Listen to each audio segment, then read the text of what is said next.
Welcome to Fired Up. I am your host, Tammy Shike. Thank you for tuning in today. We hope that the topics we discuss can make you fired up.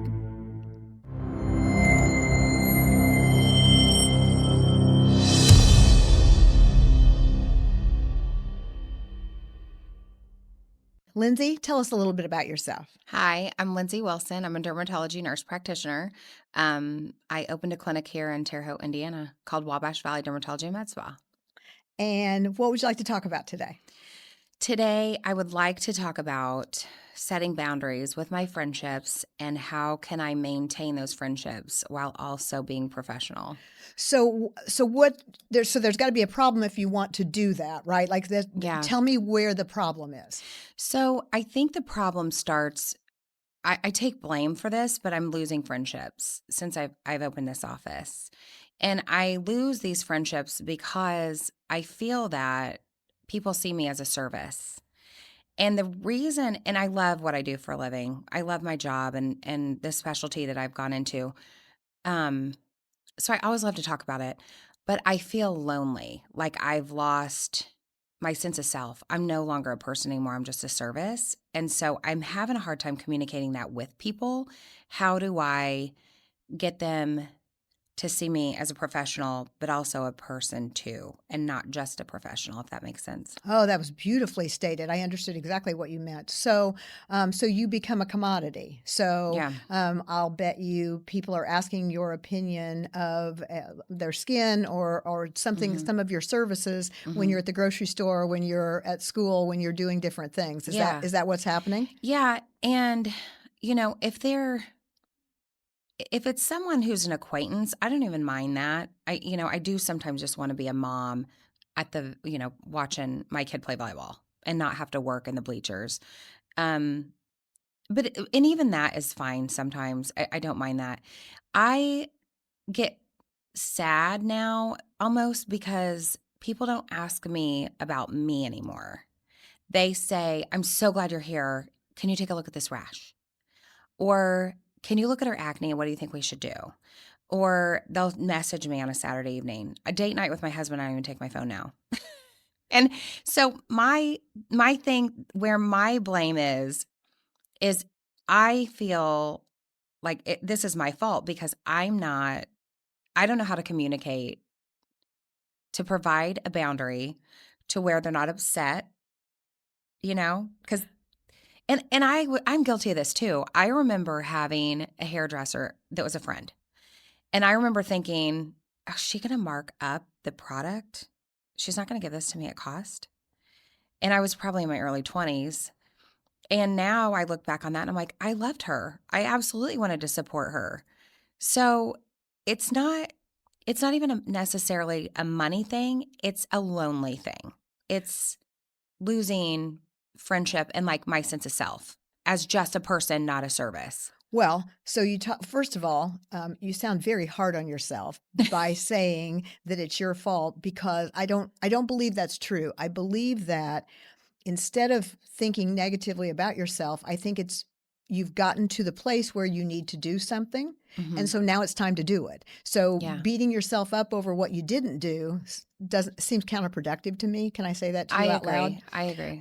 But what I would suggest is when you say, sometimes I don't mind, I think sometimes is a hard thing to do because I can't figure out what your sometimes are. Does that make sense? That makes sense. So if you have said to me, sometimes it's okay for you to ask, I don't know what that means. I need more guidance than that. So it needs to be a more firm boundary, basically. Or what would happen if instead of sometimes, if you're like come up with kind of a PR answer, which is I come to you and I say, hey, can you look at this rash? And you say, with a beautiful smile on your face that you have because you're gorgeous, you say something like, I would really love to, but I'm watching the girls today and I really want to concentrate on them. Yeah. Give me a call.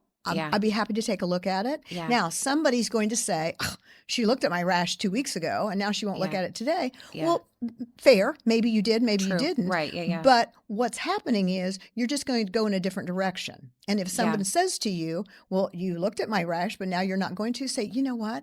I've just found that I need time to make sure that I'm a good mom and that I'm a good Yeah. me. And Yeah. so giving them new instruction Yeah.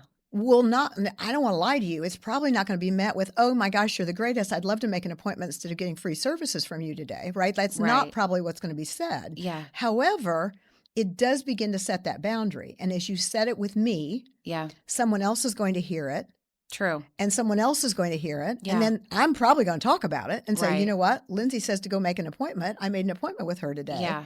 That's going to spread more quickly than you're going to have to talk to everybody. Yeah. And I truly believe, I was told this a long time ago, if you can present information, even sometimes hard information, Mhm. with a smile on your face, Mhm. it is perceived more easily Yeah. than direct, right? So I could say Yes. to you, call my office, or I could say to you, hey, I would love to, Yeah. but today I need to do this. Yeah. So please give me a call. Yeah. And so that becomes a step to try to get you back. Now, can we go? Let's circle back to so finding you, like I heard that. I heard that deeply because Mhm. I think that that's a thing in Yeah. all of our worlds. We Yeah. get so engrossed in work and family and all of the things. So we were talking a little bit earlier. So talk about kind of where your focus is now on you. Um, I have done a 180 in my life in the past, what would you say, 5 years, maybe when I first met you. Yep. Um, my focus now is really self improvement. And so I've kind of gone through this physical metamorphosis and business wise with my job. I opened, this clinic and I've made that successful, and that was very important. And now I think relationships are where I'm at. And that's kind of how I got to where I am today, having this conversation with you. Those are things now I want to work on. Myself, too, my mental status, you've said things to me that are, you know, I don't even know how to describe. You'll say a sentence to me that is just hits home, and I'll have friends say it to me, and it's not the same. And I think we started our conversations 5 years ago. And so I just really appreciate the help you've given me. But today I say the rest of this year, let's work on my relationships. And that's where I'm now. Okay, so let's talk about that for just a second. So relationships. So is that something where, again, just talking, trying to get a feel for where you are? Does it feel like sometimes you are giving more than you're getting back? Does it feel like you don't have enough to give? Does it feel like you're not sure how to give? Tell me where that breakdown is. I Now I feel like some of my relationships are just disingenuous. If Okay, I'm not going to provide the service for free or do something, it's almost like those were fake relationships anyways. And so though I need to figure out what's on my radar. What looks like a good relationship that I need to invest my time in. sure. Because I'm pickier now with investing in myself and my time, and which is kind of how I've gotten to where I am now. Now I invest in myself, and I spend money on things that are going to be for the better of me, which before, like I was telling you earlier, I felt like I was spinning my wheels, and I kept feeling like I later it's going to get better. Like I'm working so hard and someday it's going to be good. And all of a sudden I decided now or never. Like now it's the journey, because in the end it's the end, you know? Absolutely. And we don't get to choose that. Okay, Yeah. so let's talk about the self-improvement part. Mhm. Have you found, because as an observer I have seen, have you found that as you have taken better care of you, that you have felt better about yourself in all of the different Oh ways that yeah. you're a human? Oh yeah. Because that's what it looks like. I feel better. I'm better at everything. My relationship with my husband. I'm a better mom. I'm better at work. Uh, yeah, I do feel like this change in myself has made me better in all aspects. So what's interesting, and I know men, women, I still consider the way we think about things different. That's my perspective. I think I could use the phrase connect the dots. I think we connect the dots differently. Men tend to be hyper focused. Women tend to be like Lion King and as far as the eye can see, right? Yeah. And so learning to invest in yourself, I think there's an ingrown thing that if we do that, it's selfish. That's the word that Yeah. comes in my mind. Mhm. And when exactly the opposite is true, because when I am self-focused and I'm able to make sure that I'm hitting everything that I need to hit, then Mhm. I'm more on top of it with everybody that I encounter. Yeah. However, when I'm behind the ball and I haven't taken care of everything, I'm a mess wherever I go. And I Right. think we tend to be that way. So the invest in self part is not actually investing in self. What Yeah. you're actually thinking, if you refocus it, is what you're doing is making yourself better for the people that love you. And Exactly. so we tend to beat ourselves up over, oh, well, I did. I self-focused. Or you betcha, I self-focused. Yeah. I took care of what I needed to take care of physically, Mhm. mentally, spiritually, and I feel better. And that's where I feel like I am there. I am like, you betcha. I will spend whatever I need to spend now for the emotional component because I've done the physical. I invested in my physical appearance. I spent money on a few things to learn how to do, like House of Color, for instance, I'm obsessed with. I had no idea how to put colors together. And I would not do that before because I would have said, no, I'm not going to spend my money on that. I'm not going to walk away with actual a substance in a bag. And so now I'm investing on things, lessons, time with you, like the House of Color, just learning colors because, and I'm trying to get my family to do some of this stuff too. But if I spent so much money on college credit hours, I can't tell you the classes that I took to get where I am today that were nothing. They didn't help me in any way. And so at this point in my life, I would rather not go to TJ Maxx and spend $300. I would rather spend that towards this over here that's actually going to better really make an impact on my life. And so I'm ready for the mental component. Like I'm ready to figure out in my head, instead of my conversations with myself on my way to work and then on my way home, I'm ready to have someone help me because I can't do this on my own. I No, can't figure out um, how to have conversations, tough conversations now. I'm finding I just shy away and friendships go away. And I'm like, I want to know how to have those tough conversations. well, let's talk about, like, let's circle back to friends. So that was the thing that we just talked about. How do we identify, right? Hmm. So it becomes a little bit easy in that if the enticement was what I can do for you, and Yeah. I stop doing for you and you don't want to be in my world, then the writing's kind of there, right? Like we Right. don't really Yeah. have to go deeper than that. Yeah. So that's your information. Now the problem we have is we don't want that information. Yeah, but I was a friend to you Right. and I considered you my friend and I used my definition of friendship and I was all in on this friendship and yet it doesn't seem like you are. And it's one of the toughest lessons I think we all learn in life is no one else has read the words to your screenplay. So Right. you had your definition of what your friend was going to be. So do And you think we don't want the information because it's going to be hurtful? I Like think it's there going to hurt our I feelings? think that's absolutely true. And so being able to accept that, like you don't have to be mad at me that I have broken our friendship off. You consider that, you have to walk away from it and Hmm. say, you don't have to. My suggestion is you walk Yeah. away from it and say to yourself, you know what, learning experience. Hmm. Because when you go back and look at it, you're going to see red flags. You're going Yeah. to see the time that you said, oh my gosh, I can't get to that right now, but can we look at that later? And then they come back and say, oh gosh, I need it right now. Well, that's Yeah. kind of a red flag, right? Like if you're my Right. friend and you say to me, hey, give me a minute, I'm going to say, cool,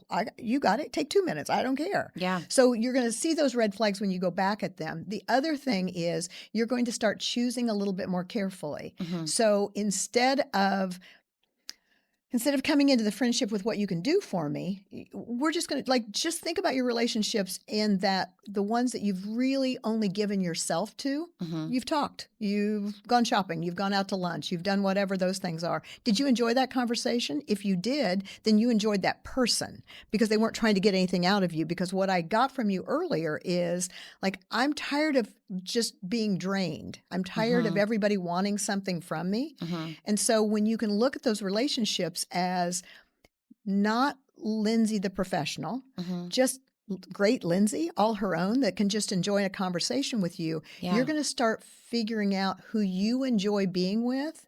And the hard part is letting go of the concept that more is better, right? Right. Like it feels cool, kid, to have a whole circle of friends. But indeed, maybe at Yeah. this point in your life, maybe fewer better than more not serving the purpose that you want. Yes. Oh my gosh, yes.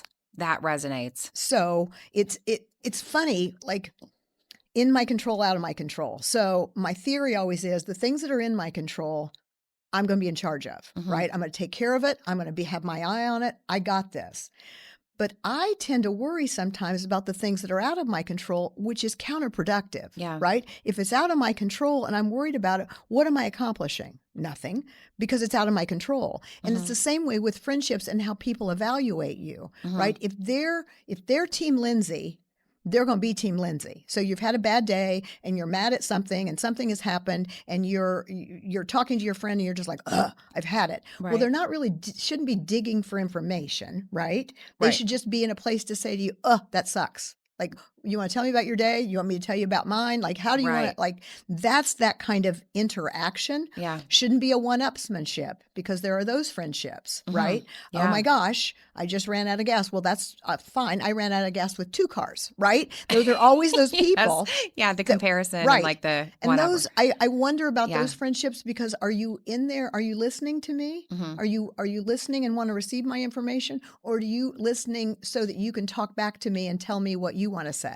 Exactly. So I think in this new journey where you have started thinking about yourself and thinking about your Mhm. best self, well, Mhm. that includes your relationships. Yeah. And so instead of thinking, the other part that's hard for women, I think, is if someone's nice to them, they think like we use the word friend very easily. Yeah. And I just read an article about making acquaintance, coworker, Yeah. people that you meet, making that a word instead of calling everybody friend off the Yeah. bat. Yeah. Yeah. And so if you become more discerning, it doesn't mean you're a bad person. Yeah. It means who are you letting in? Mhm. Who gets to be in the inner kingdom? Yeah. And then who can have a little less information and who can have a little less information. Yeah. And I think it'll make you look at friendships differently, which will make you feel better about yourself.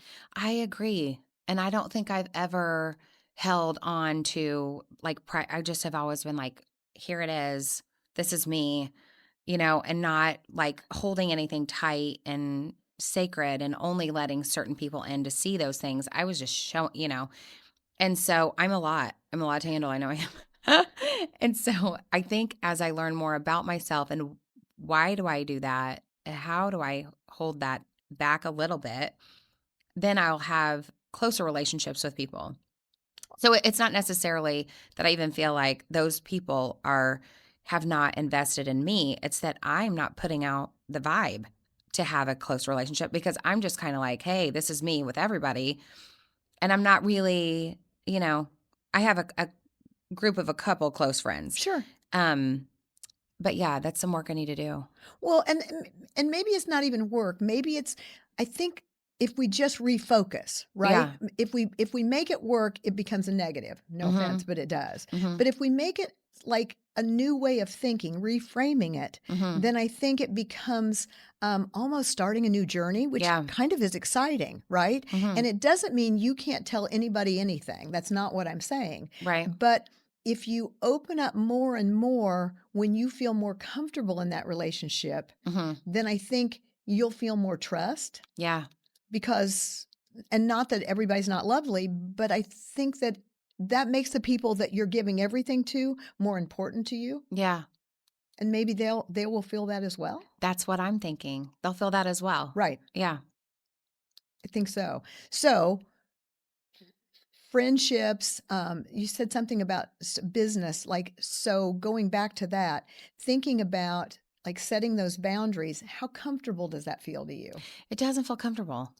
I got that. It just doesn't. No, I got that. Because no matter, if I'll have someone send me a picture of a rash that's just an acquaintance and I'll say, "Yeah, you'll have to call my office." they won't call, and then I'll see them at Walmart and they'll walk the other direction. Like that's upset them. I think I need to come to terms because I can't change society, right? Yep. And we're in this age now. I was talking to my husband where we working with a lot of the Amish community because we're building a house, and there's manners when I go down to Odin, Indiana, that remind me of like 1990s, early 90s, 80s, where it was just before such a cell phone time where people focus on you and shake your hand and look you in the eye, and they are listening and intently listening to what you're saying. And so they just, I told my husband, I said, back in the day, I feel like business owners didn't get bombarded when they were having dinner at 6 p.m. I have a friend of mine's a plumber, and he doesn't want to go out to eat dinner over in Illinois because people will walk over to his table and say, hey, why did you this, that, or the other? So he can't just have dinner with us. So it's not just me. No. It's pretty much anybody who provides a service doesn't really get to um, participate in their life without having that. And so setting the boundary, I feel like I need to come to terms with when I try to set the boundary and it doesn't work out, now what? Well, okay, but then my question would be, what is your definition of not working out? Exactly. Maybe you're Well, right. I so mean, that's so exactly right. because you just gave me the example, which was great, of somebody, an acquaintance sends you a photo. I don't even like Of a rash now all I want to or do is see your phone. But anyway, that's a different story. Send you a photo of their rash, and you say call my office, and then they avoid you at Walmart. So what you're saying to me is that they're mad at you. Like, yeah. Lindsay, do you care? Because if like that doesn't even make sense to me. You know what? It doesn't. But the human response though, my human, like I feel like I want people to not be mad. Okay, So it gets emotional like, oh, I've let them down. okay. I hear that, and that you're right. That is standard emotional 1, 2, 3. However, let's look at that differently. Did you really let them down? Hold on, stay with me. Yeah. Did you really let them down? If my arm is on fire with a rash, Yeah. and I am miserable, and I want it taken care of, Mm-hmm. and I send it to somebody's friend of somebody of somebody of somebody and say, here, look at my rash. Mm-hmm. And you say, well, give me a call. Like, let's bring Yeah. you into my office and let's take a look at that. Mm-hmm. If I don't do that, then I've made the rash not as important. Yes. So if True. I've made my own body rash not as important, how have you let me down? True. So, if you looked at it and my arm was gonna fall off, Mm-hmm. I'm assuming you would write back and say, "Call 911," do something, right? Right. But if you didn't, and you said, "Call my office," Yeah. and I chose not to fix what was on my own person, It wasn't that big of a deal anyway. explain to me why you Right. failed me. Because I understand, a part of me understands the idea of, oh, there she is real quick at church. I'll just grab her so I don't have to make an Okay, appointment. I don't but did have we to pay a talk I copay. I hear don't you, have but did to. we talk about that at the beginning? We Because did. It's frustrating and I don't like it, but I'm making excuses for them, I guess, okay, because I'm understanding where they're coming from. sure, I can do that as well, but it's negatively impacting you. Yes. And if it negatively impacts you, and I do call your office and I do go in, and you're going to carry that. So you're not going to be your best for me, and I did come in your office. Like, Right. I didn't send you a photo. I made Yeah. the appointment. Right. So is it really in your best interest to beat yourself up for something No. that I didn't follow through on? No. Right. Exactly. And is it going to make you better in the places that you want to be better? No. I Just know. saying, right? You're right. So it doesn't Yeah. mean you're not an empath, right? It doesn't mean that you don't have empathy for others. I don't get that at all. Yeah. But what I'm saying is, do you need to change your life in a negative for people that don't really need you in that moment? I mean, like, I looked down, I had a True. rash. Right. I Yeah. sent you a photo. Yeah. You said, okay, we can fix that. Call my office. And I didn't. Then the rash went away, wasn't Yes. important. Right. But you made it in that moment, you made it bigger than maybe it was, because like I said, if my arm's gonna fall off, I'm Yeah. gonna take care of it. Right. I kinda like my arm. Right. So that's not, you're beating yourself up for something that you've made bigger than they have, and that's where you put that additional stress on yourself Yeah. that I don't with all the improvements you're making, that one's not an improvement. I Is that agree. fair? That's fair. So, looking forward, let's talk about the picture with the rash, and you do exactly the same thing. You say, Mhm. "Call my office Mhm. because you don't believe my arm is going to fall off," Mhm. and I don't pursue that. Tell me, like, could you see them in Walmart, they turn the other way, and could you reframe that and say, instead of you let them down, could you say, "Oh, you know what? Rash must not have been a problem. Good for Yeah. them." Right. I agree. Because maybe it's them and not you. Yeah. True. So I just need to get that in my head that What's the old phrase that someone else's emergency doesn't necessarily become mine? Like I remember yeah. seeing it in a copy store, right? Yeah. Like somebody goes in and says, "I need 9,000 copies in 4.5 seconds," and the Yeah, person yeah. behind the counter is like, "Okay, I can't Yeah. do that." Yeah. And I think we all, as a community, suffer from that because Right. whatever's going on with me is the most important thing in the whole wide Oh, world, yeah, we right? do. Which is what you talk about with the plumber. My Yeah. pipes are important. So why don't we think about it more in terms of it is an emergency to them. And as Yeah. someone who cares about humanity, we can say, okay, well, it was important. And you gave them a fix. You Yeah. did not say, I don't care about your rash, leave me alone. Yeah. You said, okay, I can give you a fix for that. If they Uh-huh. don't choose to take it, True. that's It's not not that I'm abandoning them. I'm just correct. giving them the best option for care. Correct. Yeah. And can you care for them better than at at a truck stop or at a school or someplace Yeah. else? Right. I know you For can sure. because Yeah. your office is going to have everything you need. Yeah. So Exactly. really what you've done is you've given them a better option. Yeah. If they choose not to take it, that's Yeah. not on you, I love that. right? Yeah. And that frees you then Mhm. to feel better. So instead of beating yourself up in Walmart and saying, I can't believe they turned, you're going to say, oh, I'm so glad for them. They must have gotten that rash taken care of. Bless their Exactly. rash's heart. Okay. And that way True. it's off of your Yeah. plate. Yeah, yeah. That's true.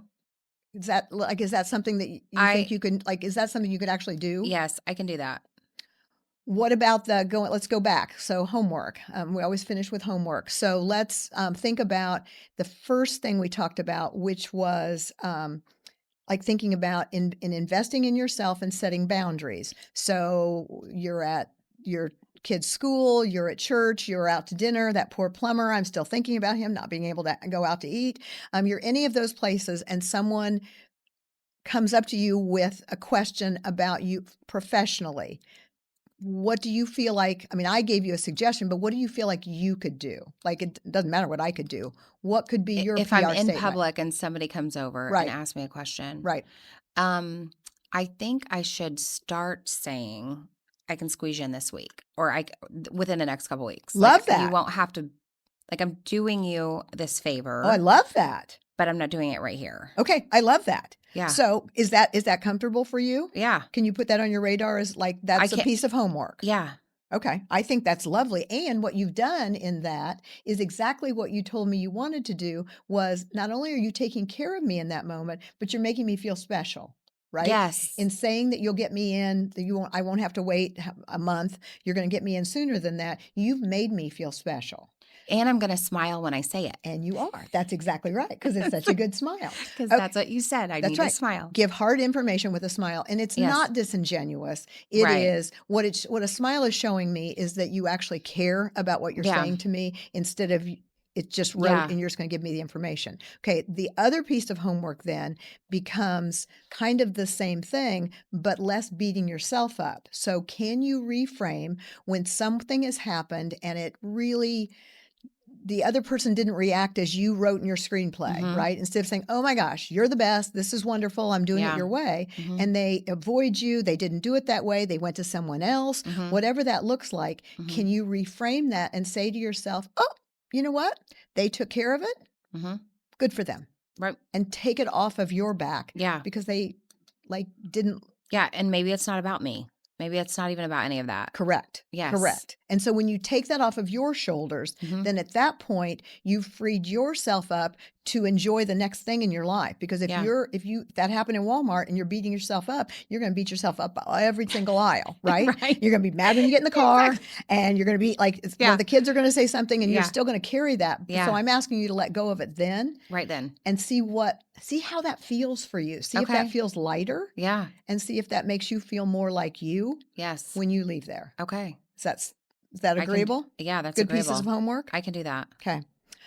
I want to hear, and I want you to go into these situations so that you feel fired up, so that you feel empowered, and that you feel better able to take care of you, because if you can take care of you, all of the rest of us are going to enjoy your world better. Honestly, it feels good to just sit here for like 15, 20 minutes. I don't even know how long we sat here to talk, just to talk to somebody about it. Because, it's the only other person I talk to about it is my husband. So it just feels good to talk about it. Oh, you did such a great job. I loved having you. Thank you. Thank you so much. You're welcome. And I hope I think if you suffer from any of these situations, because they are kind of universal, if those are things that you're dealing with, I hope that some of these pointers you can incorporate into your life, and you can use your life and become fired up. Thank you so much.